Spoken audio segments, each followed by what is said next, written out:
It's been a long couple of nights.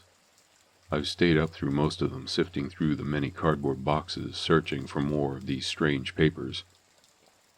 You see, I'm not having to check just through a few boxes. If you haven't seen the images of the Collyer's collection, you should take a moment to look them up. The extent of the hoard is just as the papers describe them. Mountains. I'm currently sitting here in my dining room, typing this out on my laptop, while surrounded by stacks and stacks of boxes and bound newspapers. I almost feel like the Collyer Brothers myself, in more ways than one. But in my digging I've found several more entries. Each of the mysterious stories I've found have been near the top of their respective boxes, never deeper beneath. Interestingly enough, all of the entries are also wrapped the same way.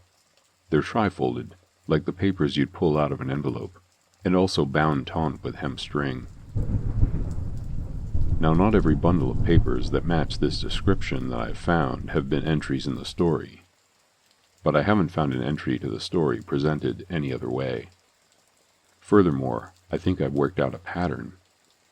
My theory is that whoever placed these papers in these boxes did so in the same general area. Not only that, but I may know how to tell which boxes were near another. I had the epiphany when, as I was shuffling through the endless documents, I noticed that the box in front of me had a distinctive blotchy stain that perfectly aligned with the one next to it. If I continue to work through the boxes by lining up the stains and abrasions to find their neighbors, then maybe I can easily find the rest of the entries. I'm getting ahead of myself. I apologize for the rambling, but this really is fascinating to me. Until I get the chance to find more, I'll transcribe what I've found. This, I think, is the correct chronological order of the writings. After I post this, I think I'll take a long-deserved rest. This task is starting to take its toll on me. Ragged, dilapidated, hermetic, contemptible. He lay there on his mattress, unconscious and weak. Homer Collyer, the sad old shut-in, breathed his raspy breaths. He slept beside a mound of papers. They held news of a world the desolate recluse did not participate in, news that his faded, milky eyes couldn't read. A practical man would toss the papers out and be done with it. A reasonable man would, but not he. Slowly his eyes opened. For a time he did not stir. Though consciousness had cursed him again, he kept still, pondering, questioning his life. His vision had decayed. No longer could he make out details. No matter how hard he focused, only blurry silhouettes filled his world. He closed his eyes again. Only in his dreams could he see clearly. He begged for another slumber, another set of visions to escape, but it was for naught. The sloth had slept most of the day through already. His mind refused to slip away again. He forced himself up only slightly. He shifted to his back. He stuffed the pillows beneath him so that he could face the door. And there he saw it. Almost breathlessly, he muttered the name Langley, asked if his brother was there. Was that his silhouette? When no answer came, he swallowed hard. "Do you really dare?" he asked, feigning fortitude. "Do you truly face me plainly in my own room? Apparition?" But the spirit said nothing. "Are you a ghost? Or a monster? Perhaps an intruder come for my fortune?" Slowly the old man moved his hand to the nightstand. Slowly towards the drawer, towards the pistol inside.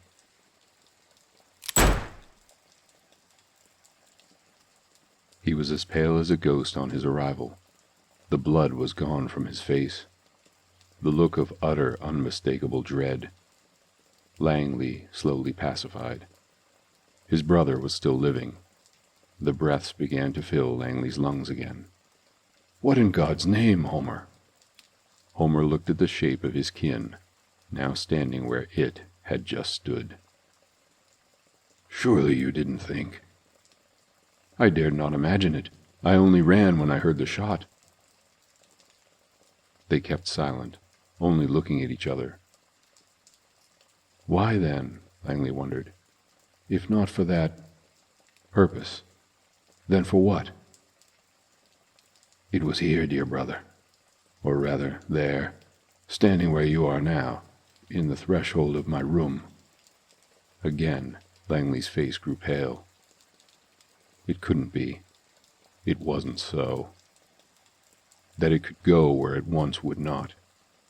That it would ascend to the second floor. Why only now? Langley wondered aloud. After all these years, why is it only now stepping closer? End of entry. The strange man stumbled his way through the labyrinth of litter. Although he was an intruder in this home, although he had climbed through the second-floor window, now that he was in, he felt the greatest dismay of his life. The floor crunched underneath him. The years, nay, decades of refuse caused his every move to be announced. "Who dares go there?" called a voice from the other side of the piles. "Is it you, Langley? Or is it you, apparition?" The man slowly stepped towards the voice. On the other side of the grand piano, piled high with newspapers and dishes, sat an old hermit. He was in front of a fire, whose amber flames flickered on the wrinkles of the aged face. "He's neither," said a voice from directly behind the guest. In shock he recoiled and pulled his baton. "Easy, officer. Would you dare strike a man in his own home?" asked Langley. "Apologies, Mr. Collyer," muttered the shaken policeman. "Only here on duty, came inquiring of the payment of some utility bills." Langley clicked his tongue in disapproval. "This is what the officers of the city do now. Come beckoning, breaking, and entering on behest of the banks." "They're quite overdue," responded the officer. He pulled a booklet from his pocket and offered it to the shaggy-headed man. He took it, but not kindly. "I must find my checkbook," Langley said. "Homer, watch over our guest, won't you?" As the younger brother walked out of the room, the elder chuckled to himself. "Watch after." The officer now took a more inquisitive look at the geezer sat in his tattered chair. His gaze did not move from the flames. His body was arched, awkwardly and crookedly. "Why do you sit like that?" asked the policeman. "With your knees to your chin, and why do you stare into the flames?" "My vision is gone. My body is locked. I could not move from this position if I willed it with every bit of strength I have left. I am entombed in this sarcophagus of a corpse, only still surviving, barely." Langley returned. He placed a freshly written check in the officer's palm. The policeman leaned in to whisper to the younger brother, "Perhaps it is time. It would be cruel to let him continue as he is." Langley stared odiously at the man. "How did you get in?" he asked. "A ladder through the second story. Everything on the first is barred." "Did it occur to you that it was for a reason? Leave, quickly." After he was sure the officer was gone, Langley got to work. He constructed barricades at every window, just as he had done on the first floor. When he was sure no entry could be permitted, he returned to his brother's side, to his moldy green armchair. As the warmth of the hearth kissed his cheeks, he considered the policeman's words. Perhaps it was time. Perhaps for both of them. End of entry. At last he had completed them, the last of the fixtures. The still mobile Collyer admired his work. A simple snare, one that he would know to avoid, but one that an intruder would miss amongst the clutter. The last of a series of trappings to keep himself and his brother safe, to give them some respite from the monster, and any intruders as well. But not just that. Also to keep the outsiders safe, so that none of them would intrude, and set the apparition free. The radio's tunes swung gently through the air. Langley allowed himself to collapse onto his armchair. "My back is quite stiff, Homer. Setting those traps is a job ill-suited to an old geezer such as I." "Yet you're more immeasurably suited compared to I." They shared a chuckle. "You do not understand gratitude, dear brother.